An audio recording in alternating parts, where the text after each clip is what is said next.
But as we kind of dive into our text today, we took a brief pause last week as we had the blocks here, just sharing what God's doing down there in Brazil. But we're kind of diving back into it, and as a means of kind of introducing our conversation for today, I just want us to reflect upon some of the lies that we like to tell ourselves. Right? And usually most of these are kind of innocent, pretty innocuous. For example, maybe you've been guilty of this. You get out a bag of chips, and you say, I'll only eat a few chips. Right? That's kind of the thing for me. I usually don't like them, but when I eat them, it's like I either eat none or the whole bag, right? And then you feel sick afterward. A lie we tell ourselves, or the other lie we tell ourselves, maybe we've got a task we need to do, and we'll say, I'll do it tomorrow. Or maybe you regularly say, you know what, I'm going to start exercising, so you know what, I'm going to wake up early tomorrow and start this process. Right? These are lies that we tell ourselves. Here's one that I do regularly. I don't need to write it down, I'll remember. I do that all the time. Or I won't buy another book until I finish the ones I already have. Right? My ratio is I buy 2 for every one I read. Right? These are all lies, right? Pretty innocent, pretty innocuous that we tell ourselves. But there's other lies that we tell ourselves that can be accompanied by some real consequences. So I kind of want to introduce an equation for you this morning. You can kind of see there in our title, the if-then life equations. These are lies that we often tell ourselves that maybe seem innocent, but can really impact our lives in a negative way. And I'll kind of explain that in a moment, but let me kind of just give you a list of a few. Right? These if-then statements, these lies that we tell ourselves. We say, you know what, if I take that vacation, then everything in life will be fine. Right? If I could just get away, if I could just enjoy some time off, then all the problems I have will go away. Another lie we say is if I could just get to retirement, right, just a few more years of work, stack up a little bit more money, then I'll be set. I'll be done with this job, and then I will find true happiness. All of us are guilty of this next one, right? If I could just get that car, or that house, or that piece of equipment, if I could just gain that possession that I want, then I will be happy. I won't need anything else. Again, lies that we tell ourselves, and this last one is certainly dangerous territory.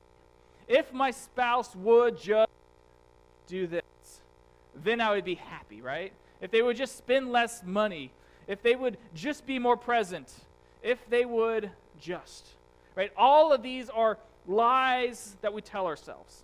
And with all of these life equations is an unstated desire to find fulfillment and purpose.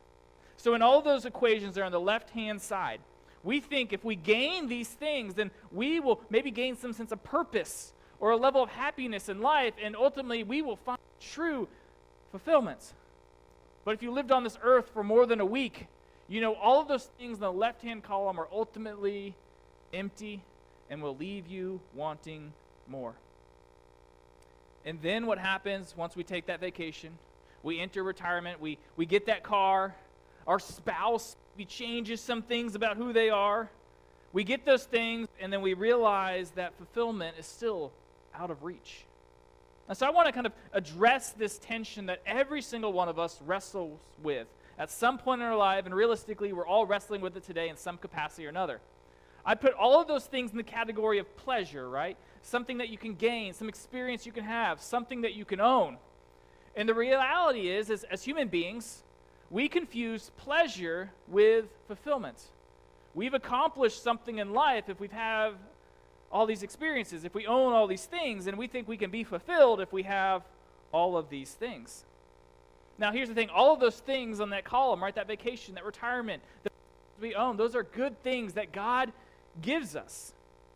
But the problem is we look to them and ask them to fulfill something they were never meant to fulfill. And what happens is, again, we gain these things, and maybe they're a joy for a little bit, but ultimately they leave us feeling empty. So God has blessed us with these experiences and these possessions. But what I want us to kind of talk about this morning is what role are these things and experiences meant to have in our life? Because clearly they aren't meant to fulfill us. So if you have your Bibles, turn to Ecclesiastes chapter 2.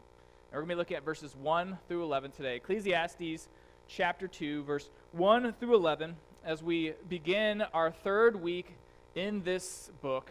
in a series that I entitled Making Life Work, right? Or kind of making your life matter as we study this book. And a little bit of background to it. It's considered wisdom literature, likely written in some part by Solomon, whether or not he wrote it himself or he guided the process.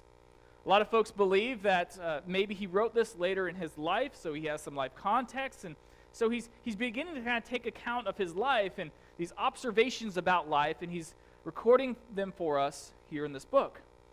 And again, I know maybe differing thoughts or opinions, but especially as we went through the first chapter, it felt kind of depressing. It kind of made it feel like, what in the world am I doing with my life? And if that's the emotion that you have as you walk through this book, I'm telling you, that's the exact emotion that the author wants you to have. He makes you really consider what in life is worth pursuing, what in life matters. Where should all of your time and effort be spent? So we're in the book of Ecclesiastes today. Normally I kind of read through the entire text first, but I think as we kind of walk through it, it'll unpack pretty naturally there. But kind of open it up. We're going to dive into it in a second. I just want you to have a good context of our conversation. But before we do that, I have two different commercials I want to show you guys this morning. I'm going to show you one in a moment, and then another one a little bit later. And just kind of to prep you before you watch this, maybe you've seen this commercial before, or at least something like this. And as you watch this couple-minute commercial, I want you to know what the manufacturer is actually selling. What are they selling in this, right? There's going to be an obvious thing they're selling, but they're selling more than just what you see there. Attention to our screen, and hopefully this thing will cooperate for us. All right. That obviously could be any car manufacturer. And I love the scene where, like, the soccer mom's probably on the way to get groceries, and she just sees a dirt road, and she's like, I'm going to take that. Like, when does that ever happen? Commercials are ridiculous when you really process them. So maybe you've seen commercials like that before. Surely you have. And again, I asked you, kind of watch that through the lens of what are they selling? Obviously, they're selling a vehicle, but they're selling more than that. They're selling an experience, right? That's really the main selling point. It's not the vehicle, it's what you can do with it. Right? They say if you buy this vehicle, you're going to have fun because you can explore places you've never been before. Right? You can take that dirt road on the way to the store. Right? I love the average car owner is not racing down dirt strips like this. But they also are selling, right, an experience. If you have this car, you're going to have more friends. Because now you got room to bring them along for your adventures. If you purchase this car, you're going to have years of worry-free enjoyment because it's been engineered so well. And again, this literally could be about any commercial you want, right? They're selling a product, but they're also selling an experience with the promise that, man, you get this, you're going to find what you have been missing. And again, maybe you are here today and there's something on your mind that you're holding on to, something you're a little frustrated with, and you say, if I could just get this, if I can just go to a certain place and have this certain experience, then everything will be okay. And this is the equation that we often conjure up in our minds that Solomon's going to walk us through here, the if-then equation. And again, I don't think any of us would ever say this out loud. We're way too mature to do that. But internally, we think this. We say, if I have more things and experiences, then I will be fulfilled. If I could just get that car, if I could just go on vacation, if I could just get past this busy season, then I will find true happiness and true fulfillment. And as we open up Ecclesiastes chapter 2, Solomon and his wisdom has thought this through, and he shows us in many ways the futility of this thinking. So I want to kind of go along on this journey with him as he in many ways discovers that all the experiences and things one could ever own is always going to leave you feeling empty. Check out this. Ecclesiastes chapter 2, first part of verse 1. Solomon says, right, I said in my heart, right, he's talking to himself, kind of this mental conversation. Come now, I will test you with pleasure. Enjoy yourself. And we read that, and sometimes our mind goes dark to the dark things that sometimes we associate with pleasure, but it could be good things. In fact, the original language there, simcha, has two different meanings. It can mean joy, jubilation, something given by God. Or it could also mean some type of self-indulgent behavior. And the reality is many of us are looking for things to fulfill us that are good, that are given to us by God. But in many ways, we're approaching it in a self-indulgent way. We're hoping that they will fulfill us. I believe in many ways as he uses that language, and it takes on two meanings. But I really want us to kind of view the second part of that, because this is where we tend to devolve as people. The idea of self-indulgence. I'm going to fill my life with as much as I can so that I might find true enjoyment, true fulfillment. And within that statement, right, he says to himself, right, we have all said this to ourselves as well. Come now, I will test you with this new car. I will test you with this vacation to Europe. I will test you with an early retirement.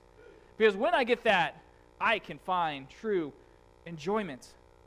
And within that, it solicits a feeling of something's missing. And so what happens is we're looking for fulfillment. We're looking for purpose. And so what we do is we seize upon anything that can fill that void, and we often seek to fill it with things that bring us happiness, things that bring us joy, things that are given to us by God, but they tend to take the place of him. And this isn't natural.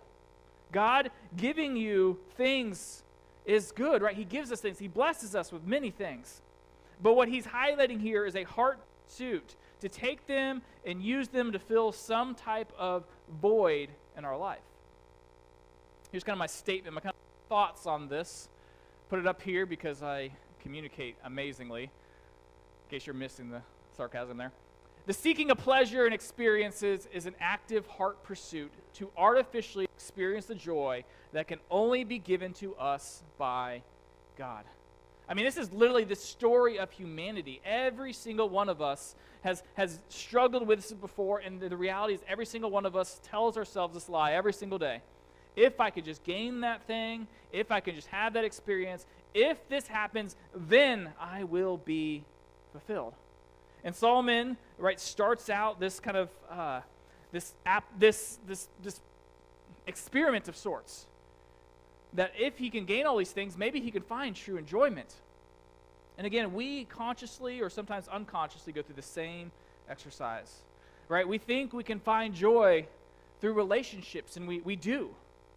But it doesn't fill the void that Christ was meant to hold in our heart. Sometimes we're looking for pleasurable experiences through sex. And again, level of happiness for a while, but it doesn't last. We look for happiness and joy through food, right? Experiences we can have, owning things. And ultimately, we're trying to fill a void that it was never meant to be filled by other than God.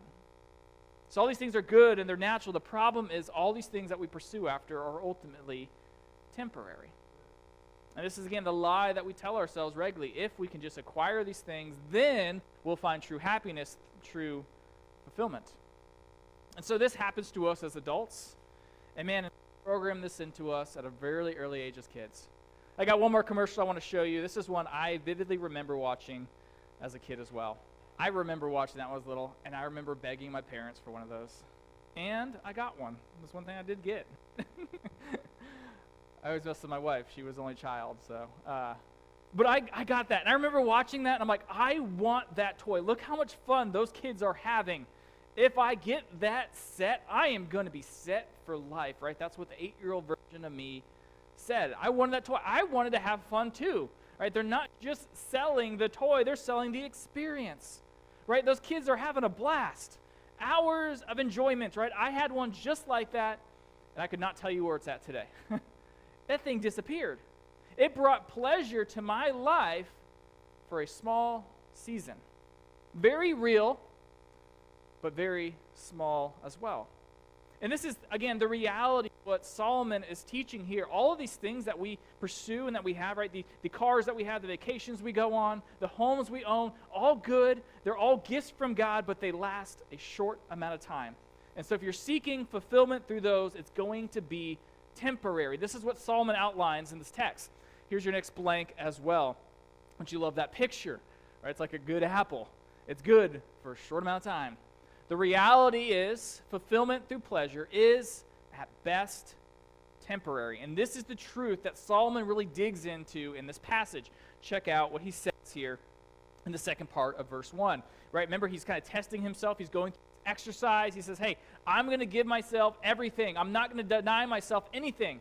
I'm going to try to find true fulfillment through all the things that can be found in this world. And he says this, the second part of the verse, but behold, this also is vanity.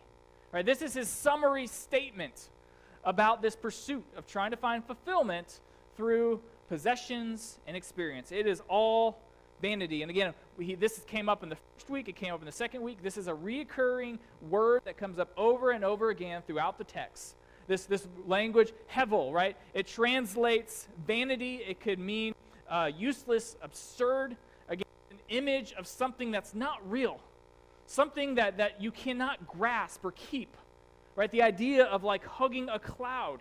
Even if you could catch up with it, grab it, it's going to slip through your grasp. And so again, the idea being, he's saying, hey, all of these experiences, all these things you can own, yeah, there's a certain level of excitement and joy that comes from it, but it's ultimately vanity. It doesn't last. Right? I love it. Every time I think about this word, I think about a cold morning here in Nebraska. Right? You breathe, and you see your breath, and it's there. You can't grab it if you wanted to. And even if you could try to grab it, it's going to disappear quickly. And this is the image of this language of vanity. It's absurd. It doesn't last. It doesn't exist.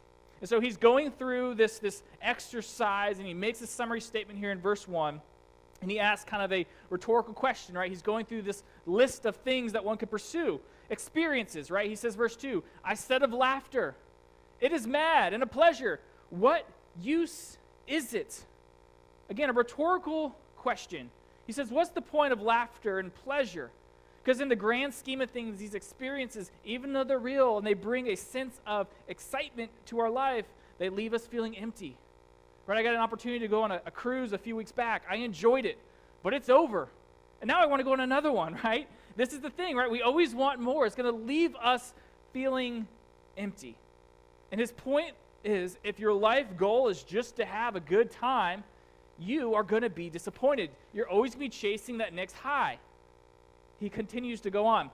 Again, as he goes through this experiment, he says, I searched with my heart how to cheer my body with wine. Right? Is that the story of our culture as well? People looking for a good time. Right? This isn't just unique to our generation. This has been going on for a long time. He said, my heart's still guiding me. Right? Whatever he saw, he chased. My heart still guiding me wisdom and how to lay hold on folly, till I might see what was good for the children of man to do under heaven during the few days of their life. So more or less what he's saying is, I looked at the world and I did what the world did. I did whatever felt right. I did what everyone else was doing. Everyone else that goes on these vacations seems to be happy. Everyone else that drives that car, right, that Ford Explorer, they're happy. Right? They're taking the back roads on the way to the store. They have lots of in the back seat. And this is, again, what Solomon is going through, right? He's taking us through this kind of silly exercise to let us see the futility that we often struggle with in our own life, right? These lies that we tell ourselves. I'm going to go through the next few verses pretty quickly. He kind of outlines all the things he owns, all the stuff he has. And remember, this man is a king of a country, pretty affluent. He has access to literally everything that you could at the known time, right? He says this, I made great works. I built houses and planted vineyards for myself. Right? This is the guy that built the temple. I made myself gardens and parks and planted in them all kinds of fruit trees. I made myself pools from which to water the forest of growing trees. I bought male and female slaves and had slaves who were born in my house. Again, not a statement on slavery, just a reality of the time he lived in. Again, he goes on, I had great possessions of herds and flocks, more than any who had been before me in Jerusalem. I also gathered for myself silver and gold and the treasure of kings and provinces. I got singers, both men and women, and many concubines, the delight of the sons of man. I mean, he is outlining about anything and everything someone could have and accomplish during his time. In many ways, the same is true today, right? He did it all. He had everything. Verse 9, so I became great, obviously, and surpassed all who were before me in Jerusalem. He is the king of a country. Everything is available to him. And he makes the statement, and my wisdom remained with me. Again, Solomon had it all. He was rich, he was powerful, and he lets us know in verse 9, he's also smart, right? He is the full package. He's got everything. Verse 10, and whatever my eyes desired, I did not keep from them. I kept my heart from no pleasure, for my heart found pleasure in all my toil, and this was my reward for all my toil. Kind of two parts to that verse there. He lets it be known to us that there's nothing that he held back on. Everything he wanted, he took, he had. And he says again, he found enjoyment in acquiring all these things. And it's true, right? As we are growing kind of our resumes, growing our experiences, growing our portfolios, it is enjoyable, it's exciting. But he says, that was the reward for my toil. That bit of excitement I had, right? The first few years of owning that car, the first week or two of that vacation when I got back, that's the reward for my toil. It lasted just as long as you would imagine. And he lets us know it ultimately left him feeling empty. Now, know what's kind of being said here in all these things. He's not saying that acquiring possessions is bad. Again, going on vacations and having experiences, these are not bad. But what he's getting at is it's going to leave you feeling empty. It's vanity. You'll grasp it, maybe for a short time, but it'll disappear. And here's where this kind of big hint comes in, right? The understated reality of what he's writing here. Maybe these things that you can grab and possess and experience, even though they're good, maybe they shouldn't be your life's pursuit. Maybe there's more to life than just accumulation of things and experiences. Here's our application. Don't look for fulfillment in things that were never meant to provide it.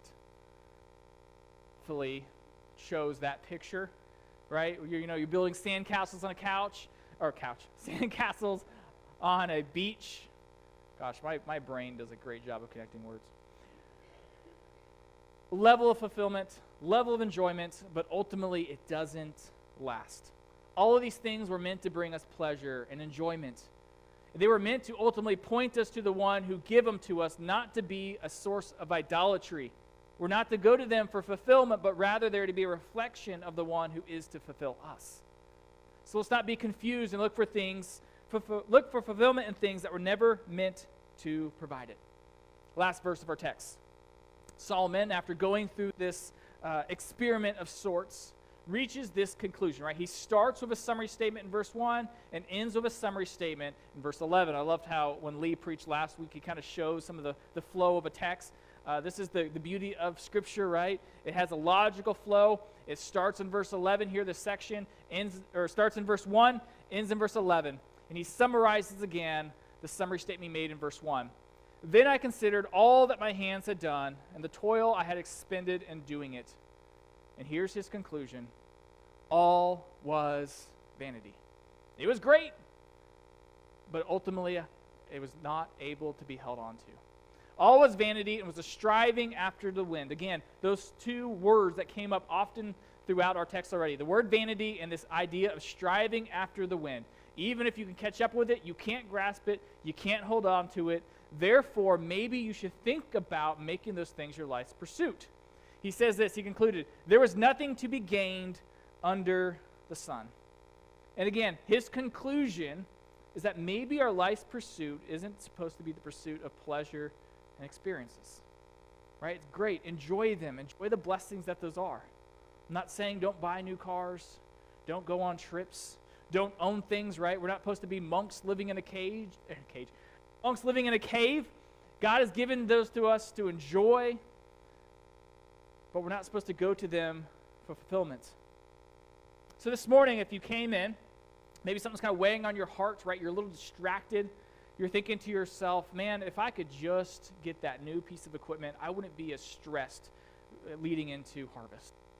Right? If I could just get a week or two off to go on that vacation, everything will be fine when I get back. Right? If I could just get that new car, man, then I can have those adventures, those experiences, right? We start as kids, right? If I could just get that Hot Wheels set, right? If I could just get that video, all these things we go to for a sense of joy and fulfillment. And I want to tell you today, if that is on your heart and your mind, you're going to find yourself empty on the other side. Yeah, it's very real. You will enjoy it for a season, but as Solomon outlines, you are not going to gain anything. It's a striving after the wind. Take it from the man who literally had it all. He says it's going to leave you empty and unfulfilled. So I want to encourage you, if that's what you're running to today for a sense of fulfillment, let's reorient. Let's shift. Let's not go to things for experiences and pleasure, but rather go to our Savior. So I have two questions for you as you maybe wrestle with this today. And again, this is something that applies to every single one of us, because every single one of us, probably even on a daily basis, has these things in our mind. If I can get this, then I will experience this. And Solomon says, let's rethink how we're thinking here. Let's rethink our life's priorities and what we chase after. Two questions to kind of wrestle with this week as we think about this passage. Question number one, what in your life runs the risk of becoming your source of fulfillment? And number two, what needs to change for it to take a proper role in your heart? Let's bow our heads in a word of prayer. God, thank you for this reminder that even though the things that we have, the experiences that you give us, they bring us great pleasure, they're not meant to be the source of our joy, the source of our excitement. They're not meant to fill that void in our heart, in our life, that only you can fill. And so, God, this is a message not only for folks who might not even have placed their faith in you, but, Lord, this is a message for the church. This is a message for every single one of us. Because every single one of us, if we're not careful, will lie to ourselves and say, God, if you just give me that, then I'll be happy. And Lord, help us to check that thinking. Help us to redirect our heart and our mind that we can understand and know that even though these things are blessings from you, they're not meant to fulfill. Lord, help us to direct our attention to you. Lord, help us to seek more of you, more experiences with you, a deeper relationship with you, because only that will fulfill. God, help us in this endeavor, because it's something we all struggle with. Lord, I pray that you're with us this week. Be of our country. This is a message for our country as well. Thank you for allowing us to gather together this morning, Lord, in your name. Amen.